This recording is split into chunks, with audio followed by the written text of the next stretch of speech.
وہ مجھ سے بازار کی کوئی 4 چکر لگواتی تھی، کہتی تھی جاؤ تم میرے لیے سامان لاؤ گے، ڈرائیور نہیں جائے گا، نہ ہی کوئی دوسرا ملازم۔ مالکن بھی اس سے کچھ نہیں کہتی تھی کیونکہ وہ ان کی لاڈلی بیٹی تھی جو تھی مجھے یہ کہتی جاؤ کرمو جو چھوٹی مالکن کہتی ہے وہ کر دو۔ برحال پورا دن ادھر ادھر کے کاموں میں ہی گزر گیا۔ جیسے ہی رات ہوئی میں اپنے کوارٹر میں جانے لگا تو ہینا کہنے لگی تم کہاں جا رہے ہو؟ کرمو امی نے کہا تھا کہ تم میرے کمرے میں ہی سو گے۔ یہ سننا تھا کہ مجھے مالکن کی بات یاد آ گئی۔ میں نے بیزاری سے ہینا کی طرف دیکھا۔ میں نے کہا چھوٹی مالکن مجھے اپنے کوارٹر کے علاوہ کہیں پر نیند نہیں آتی۔ کہنے لگی امی نے کہا تھا کہ تم سو گے تو مطلب تم سو گے، چلو شرافت سے آؤ میرے کمرے میں اور قالین پر جا کر لیٹ جاؤ۔ میرے کمرے میں آ تو گیا لیکن مجھے سخت بے چینی سے شروع ہو گئی۔ ہینا اپنے بیڈ پر جا کر لیٹ گئی۔ میں نے لیمپ آف کر دیا تھا۔ کمرے میں اس وقت گپ اندھیرا تھا۔ میرا دل بڑی زور زور سے دھڑک رہا تھا۔ بے شک وہ 14 برس کی تھی لیکن میں تو 14 برس کا نہ تھا۔ مجھے مولانا صاحب کی ایک بات یاد آنے لگی جو میں نے جمعے کے خطبے میں سنی تھی کہ جہاں ایک مرد اور ایک عورت ہوں وہاں تیسرا شیطان ہوتا ہے۔ پتہ نہیں مالکن نے ایسا کیوں کہا کہ میں ان کی بیٹی کے کمرے میں اکیلا رہوں۔ ان کو چاہیے تھا کہ وہ ملازمہ کو ہینا کے ساتھ سلا دیتی۔ کمرے میں مدھم سی روشنی تھی۔ ایک نظر میری بیڈ پر لیٹی ہینا پر پڑی تو اس کے چہرے پر جا کر میری نظر ٹک سی گئی۔ سوئی ہوئی بڑی معصوم لگ رہی تھی، بالکل ننھی پری سی۔ میں نے اپنی نظریں بدل لی، اپنی آنکھیں زور سے بند کر لی اور سونے کی کوشش کرنے لگا اس سے پہلے مجھ پر شیطان حاوی ہو جائے، میں سو جاؤں۔ میں اللہ کا ذکر کرتے کرتے نہ جانے کب میری آنکھ لگ گئی۔ گھڑی کے تیز الارم بجنے پر میری آنکھ کھلی۔ میں ہڑبڑا کر اٹھا تو دیکھا کہ ہینا نیند میں تھی، ہاتھ سے اپنی گھڑی کا الارم بند کر رہی تھی۔ میں نے سامنے لگے کلاک کی طرف دیکھا تو 7 بج رہے تھے۔ میں فوراً سے اٹھا اس کے کمرے سے باہر نکل گیا۔ اسے اسکول جانا تھا اور اس کا پیپر تھا۔ مالکن نے کہا تھا کہ ڈرائیور کے ساتھ اکیلے مت بھیجنا، اس لیے جب ہینا تیار ہو کر کمرے سے باہر آئی ڈرائیور کے ساتھ میں جا کر اس کے اسکول چھوڑ آیا۔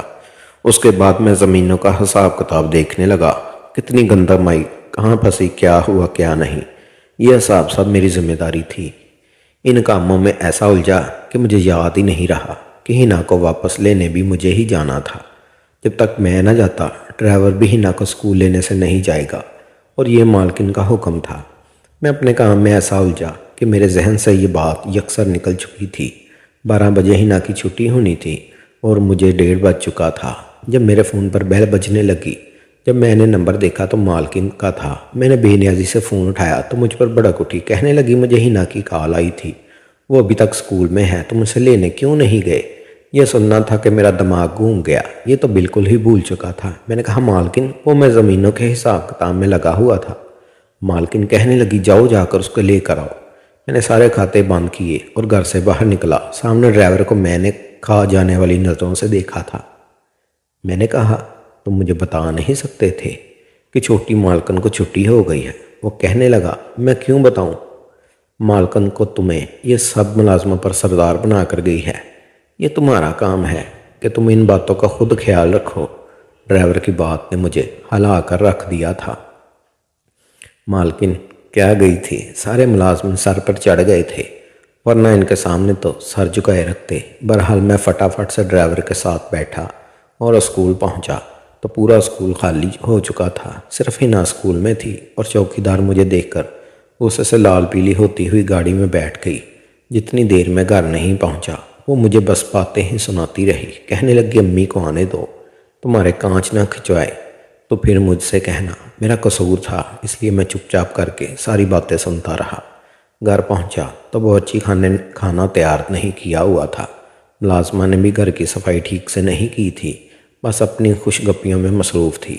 یہ دیکھ کر تو میرا سر چکرانے لگا تھا۔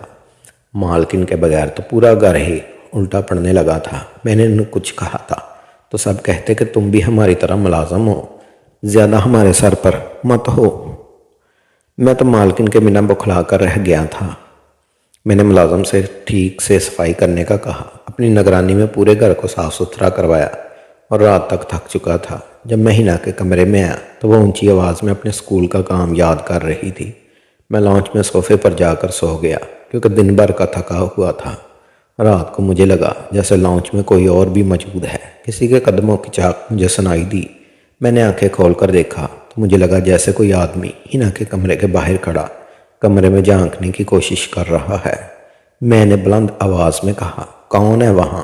تو فوراً سے کوئی کچن کی طرف بھاگتا ہوا چلا گیا۔ میں ایک دم اٹھا کچن کی طرف بھاگا، لیکن اس وقت تک کچن بالکل خالی نظر آ رہا تھا۔ میں نے لائٹ چلائی، وہاں کوئی نہیں تھا۔ ایک دروازہ کچن کا بیرونی جانب بھی کھلتا تھا۔ جب میں نے دیکھا تو اس کی کنڈی کھلی ہوئی تھی۔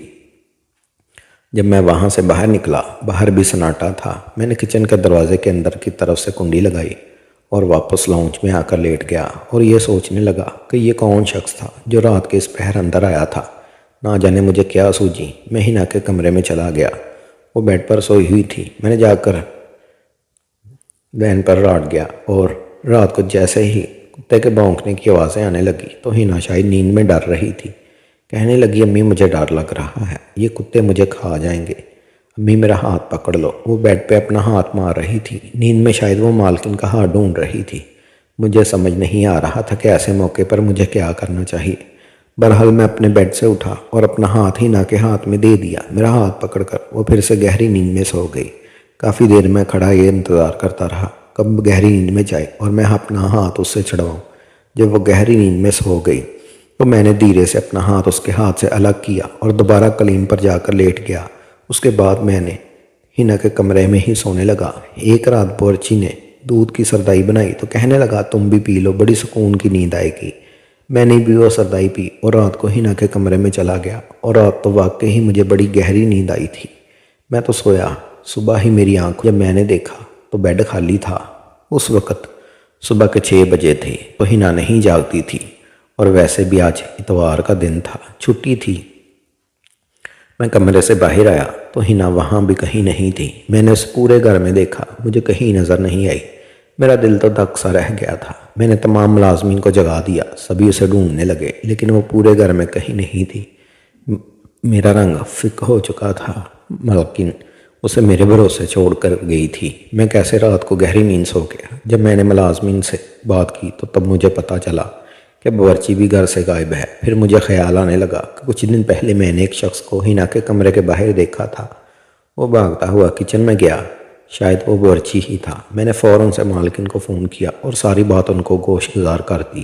میں باورچی کا پتہ سب جانتا تھا۔ مالکن نے کہا کہ تم باورچی کے گھر پہنچو، اس کا پیچھا کرو، میں پولیس کو بھی فون کر دیتی ہوں۔ بھاگم بھاگ باورچی کے گھر گیا تو معلوم ہوا اس کی بیوی بچے کہنے لگے وہ تو گھر پر آیا ہی نہیں۔ پھر مجھے محلے داروں سے پتہ چلا کہ صبح صبح باورچی ہینا کے منہ پر ہاتھ رکھے اسے گاڑی میں بٹھا کر کہیں لے جا رہا تھا۔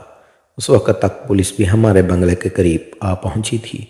ساری تفتیش کے بعد بنگلے کے باہر لگے کیمرے کی مدد سے ہمیں گاڑی کا نمبر مل گیا اور صاف اس میں نظر آ رہا تھا کہ باورچی ہینا کے منہ پر ہاتھ رکھ کے زبردستی اسے گاڑی میں بٹھا رہا ہے۔ اس گاڑی کا نمبر ٹریس ہو چکا تھا۔ میں بھی پولیس والوں کے ساتھ میں گیا تھا۔ جیسے ہی گاڑی تک پہنچے، گاڑی سنسان جگہ پر کھڑی تھی۔ مجھے یاد آنے لگا کہ ایک بار باورچی مجھے ایسی ہی جگہ پر لایا تھا کہ یہاں اس کے کچھ دوست رہتے ہیں۔ میں اس کی طرف جانے لگا جہاں اس کے دوستوں کا گھر تھا۔ پولیس بعد میں پہنچی، لیکن میں اس گھر میں پہلے پہنچ چکا تھا۔ میں نے دروازے پر زوردار لات ماری تو دروازہ کھل گیا۔ سامنے باورچی اور 2 مرد موجود تھے۔ انہوں نے ہینا کو رسیوں سے باندھ کر ایک کرسی پر بٹھا رکھا تھا۔ وہ بے تحاشا رو رہی تھی اور دیکھ کر میرا تو خون کھول اٹھا۔ میں نے اون دیکھا نہ تاؤ اور ان تینوں کی دلائی شروع کر دی۔ اتنی دیر میں پولیس وہاں پہنچ گئی تھی۔ ان کو پکڑ کر جیل میں بند کر دیا۔ روتے ہوئے ہینا میرے ساتھ لگ گئی، بہت گھبرائی ہوئی تھی۔ میں نے کہا، تم پریشان نہ ہو، جب تک میں زندہ ہوں تمہیں کوئی بھی نقصان نہیں پہنچا سکتا۔ چند دنوں میں مالکن بھی واپس آ گئی تھی۔ مالکن نے ہینا کے ساتھ لگایا اور رونے لگی اور مجھ سے کہنے لگی، مجھے تم پر بھروسہ تھا کہ تم میری بیٹی کی حفاظت ضرور کرو گے۔ میں نے کہا، میں ہینا کو ہمیشہ اپنی چھوٹی بہن کی طرح سمجھتا ہوں اور جب تک میں زندہ ہوں آپ بے فکر رہیں، نہ تو آپ کی طرف کوئی آنکھ اٹھا کر دیکھ سکتا ہے اور نہ ہی ہینا کی طرف۔ یہ سن کر مالکن خوش ہو گئی۔